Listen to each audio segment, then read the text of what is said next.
Praise the Lord. നിങ്ങളെ എല്ലാവരെയും blessed മോർണിംഗിലേക്ക് യേശു ക്രിസ്തുവിൻ്റെ നാമത്തിൽ സ്വാഗതം ചെയ്യുന്നു.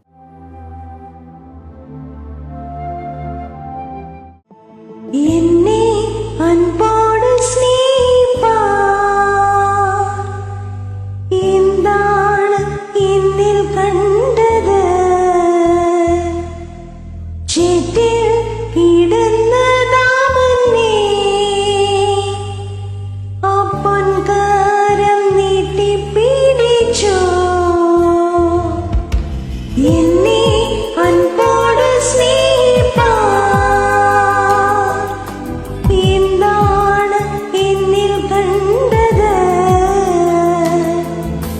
ചേറ്റിൽ കിടന്നതാമന്നേ ആ പൊൻകരം നീട്ടിപ്പിടിച്ചോ. ഇത്രമേൽ സ്നേഹിച്ചിടുവാൻ യോഗ്യത എന്നിൽ കണ്ടുവോ? ഇത്രമേൽ മാനിച്ചിടുവാൻ യോഗ്യത എന്നിൽ കണ്ടുവോ? ഇത്രമേൽ സ്നേഹിച്ചിടുവാൻ യോഗ്യത എന്നിൽ കണ്ടുവോ?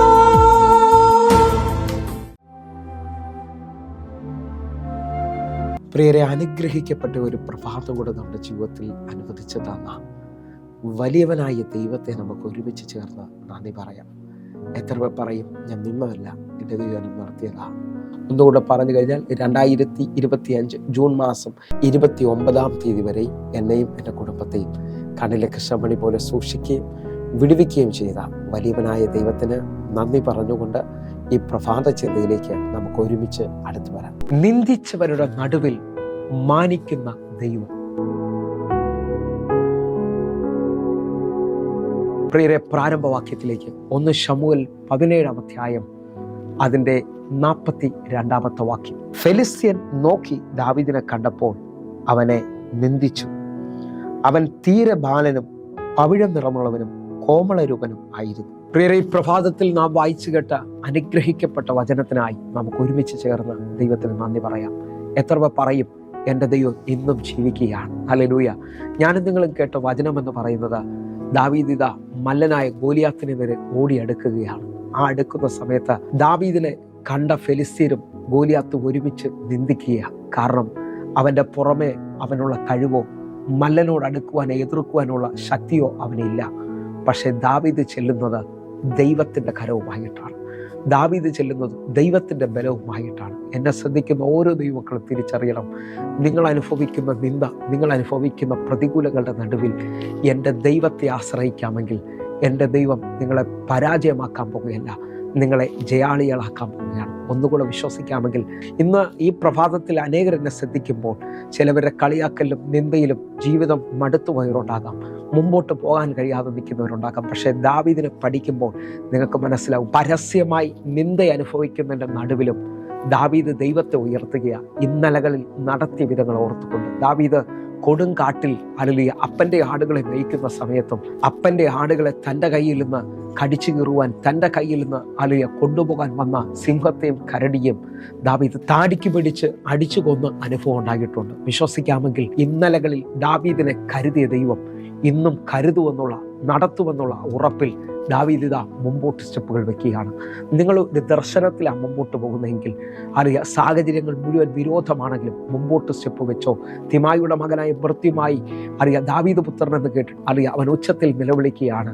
അവിടെ നിന്നവർ മുഴുവൻ അവനെ നിന്ദിച്ചു, എതിർത്തു. പക്ഷേ നിലവിളി നിർത്തിയിട്ടില്ല. കാരണം തിമായിയുടെ മകന് ആവശ്യം സൗഖ്യമാണ്.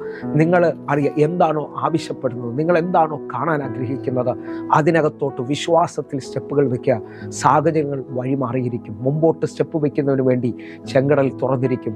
വെല്ലുവിളികൾ മാറിപ്പോയിരിക്കും. എന്നെ ശ്രദ്ധിക്കുന്നവരെ, നിങ്ങൾ ഈ വചനത്തിനകത്തൊന്ന് ആശ്രയിച്ചാട്ടെ. ദാവീദിനെ ഫെലിസ്ത്യൻ നിന്ദിച്ചെങ്കിലും ദാവീദ് ദൈവത്തിൽ ആശ്രയിച്ചുകൊണ്ട് ജയം കാണാനിടയായി തീർന്നു. വിശ്വസിക്കാമെങ്കിൽ ഈ പ്രഭാതം മുതൽ നിങ്ങളുടെ നിന്ദ മാറാൻ പോകുക. നിങ്ങൾ ജയിച്ചിരിക്കും നിശ്ചയം. ഹല്ലേലൂയ. 119 സങ്കീർത്തനം അതിൻ്റെ 42 വാക്യം ശ്രദ്ധിക്കാമെങ്കിൽ, ഞാൻ നിന്റെ വചനത്തിൽ ആശ്രയിക്കുന്നത് കൊണ്ട് എന്നെ നിന്ദിക്കുന്നവരോട് ഉത്തരം പറയുവാൻ ഞാൻ പ്രാപ്തനാകും. എന്നെ ശ്രദ്ധിക്കുന്നവരെ വചനത്തിൽ ആശ്രയിക്കാമെങ്കിൽ നിന്ദിക്കുന്നവരോട് ഉത്തരം പറയാൻ എൻ്റെ ദൈവം നിന്നെ പ്രാപ്തനാക്കും. കാരണം ഈ വചനം നിന്റെ കാലിന് ദീപവും പാതയ്ക്ക് പ്രകാശവുമാണ്. വചനത്തിനകത്ത് ആശ്രയിക്കുന്ന ഒരാളുടെ വഴി പോലും അടയത്തില്ലെന്നുള്ളത് ദൈവവചനത്തിൻ്റെ വ്യവസ്ഥയാണ്. അങ്ങനെ വിശ്വസിക്കാമെങ്കിൽ ഇന്ന് എൻ്റെ കൂടെ ഒന്ന് പ്രാർത്ഥിക്കണം കേട്ടോ. ഹല്ലേലൂയ. 119 സങ്കീർത്തനം അതിൻ്റെ 39 വാക്യം, ഞാൻ പേടിക്കുന്ന നിന്ദയെ അകറ്റിക്കളയണമേ, നിന്റെ വിധികൾ നല്ലവയല്ലോ. നമുക്കൊരുമിച്ച് ഈ വാക്യം പറഞ്ഞൊന്ന് പ്രാർത്ഥിക്കാം. ഞാൻ പേടിക്കുന്ന നിന്ദയെ എൻ്റെ ദൈവമേ നീ ഒന്ന് അകറ്റിക്കളയണമേ.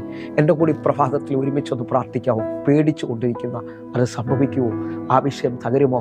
ഇനി വഴി തുറക്കുമോ എന്നൊക്കെ പറയുന്ന വിഷയങ്ങളിനകത്ത്, അയ്യോ ഞാൻ അവരെ മുമ്പിൽ തലകുനിയോ എന്നൊക്കെ പറയുന്ന വിഷയത്തിനകത്ത് ഈ എൻ്റെ ദൈവം അതിനെ നീക്കിക്കളയാൻ പോകുകയാണ്. നിങ്ങൾ വിശ്വസിക്കാമെങ്കിൽ ഇന്നൊരു ഗുഡ് ന്യൂസ് എൻ്റെ ദൈവം നിങ്ങൾക്ക് തരാൻ പോകുന്നു. ലൂക്കോസിൻ്റെ സുവിശേഷം 1-ാം അധ്യായം അതിൻ്റെ 25 വാക്യത്തിൽ സെക്കരിയാവിൻ്റെ ഭാര്യ എലിസബത്ത് പറഞ്ഞതുപോലെ ഞാനും നിങ്ങളും ഒരു വലിയ ഗുഡ് ന്യൂസ് പറയാൻ പോകുന്ന മണിക്കൂറുകളാണ്. വിശ്വസിച്ചുകൊണ്ട് ആ വാക്യം കൂടെ നമുക്ക് വായിക്കാം. മനുഷ്യരിടയിൽ എനിക്കുണ്ടായിരുന്ന നിന്ദ നീക്കുവാൻ കർത്താവ് എന്നെ കടാക്ഷിച്ച നാളിൽ ഇങ്ങനെ എനിക്ക് ചെയ്തു തന്നിരിക്കുന്നു എന്ന് പറഞ്ഞ് 5 മാസം ഒളിച്ചു പാർത്തു. ഇതാ എലിസബത്ത് പറയാണ്, മനുഷ്യരിടയിൽ നാളുകളായിട്ട് നിന്ദ എൻ്റെ കർത്താവിൻ്റെ നിന്ന് നീക്കി. അറിയാം. വിശ്വസിക്കാമെങ്കിൽ ഈ വചനത്തെ അതേപോലെ സ്വീകരിക്കണം. മനുഷ്യരിടയിൽ ഞാൻ അനുഭവിച്ചുകൊണ്ടിരുന്ന നിന്ദ എൻ്റെ കർത്താവ് നീക്കാൻ പോവുകയാണ്. നിങ്ങൾ ഭാരപ്പെടുന്നവരാണെങ്കിൽ, നിങ്ങൾക്ക് ജോലിയില്ലാത്തവരായിരിക്കാം, സാമ്പത്തികമായി ബുദ്ധിമുട്ടുന്നവരായിരിക്കാം, കുടുംബപരമായി അറിയാം വല്ലാത്ത വിഷമത്തിലായിരിക്കാം. പക്ഷേ ഇന്ന് മനുഷ്യരിടയിൽ നിൽക്കുന്ന നിന്റെ ദൈവം നീക്കാൻ പോവുകയാണ്. എന്നെ മാനിക്കുന്ന ദൈവം. കണ്ണുകളൊന്ന് അടയ്ക്കാം, പ്രാർത്ഥിക്കാം. ഞങ്ങളെ സ്നേഹിക്കുന്ന ഞങ്ങളുടെ നല്ല ദൈവമേ, പൂർണ്ണഹൃദയത്തോടെ ഞങ്ങൾ ഒരുമിച്ച് ചേർന്ന് പ്രാർത്ഥിക്കുന്നു. മനുഷ്യരിടയിൽ നിൽക്കുന്ന നിന്ദകൾ നീങ്ങട്ടെ. കർത്താവേ, മുമ്പോട്ടുള്ള വഴികൾ തുറക്കട്ടെ. ദാവീദിനെ നിന്ദിച്ചവരുടെ മുമ്പിൽ മാനിച്ച ദൈവം ഇന്ന് ഞങ്ങളുടെ മധ്യത്തിൽ വെളിപ്പെടാൻ പോകുന്നതിനായി സ്തോത്രം. യേശുവിൻ നാമത്തിൽ ഞാൻ പ്രാർത്ഥിക്കുന്നു. ഇവർ അനുഗ്രഹിക്കപ്പെടട്ടെ, അത്ഭുതം കാണട്ടെ.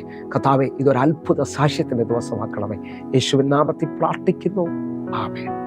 പ്രിയരെ, ഈ പ്രഭാത സന്ദേശം നിങ്ങൾക്ക് അനുഗ്രഹമാകുന്നുവെങ്കിൽ നമ്മുടെ യൂട്യൂബ് ചാനൽ സബ്സ്ക്രൈബ് ചെയ്യും, ഫേസ്ബുക്കിലേക്ക് നിങ്ങൾ ജോയിൻ ചെയ്യുകയും ചെയ്യണമെന്ന് ഓർമ്മിക്കുന്നു. അതേപോലെ തന്നെ അറിയാം, എല്ലാ ദിവസവും ഇന്ത്യൻ സമയം വൈകിട്ട് 6 മണിക്ക് നമുക്ക് സൂമിൽ ആരാധന നടക്കുന്നു. നിങ്ങളും കടന്നു വരണമെന്ന് ഓർപ്പിക്കുകയാണ്. നിങ്ങൾ കൂടുതൽ വിവരങ്ങൾക്ക് വേണ്ടി 8111 നിങ്ങൾ വിളിച്ചാട്ടെ. കർത്താവിൻ്റെ വലിയ കാര്യം നിങ്ങൾക്ക് വേണ്ടി വെളിപ്പെടും. അടുത്ത ദിവസം കാണും വരെയും സ്വർഗത്തിലെ ദൈവം നിങ്ങളെ കാക്കുമാറാകട്ടെ. God bless you. ആമേൻ.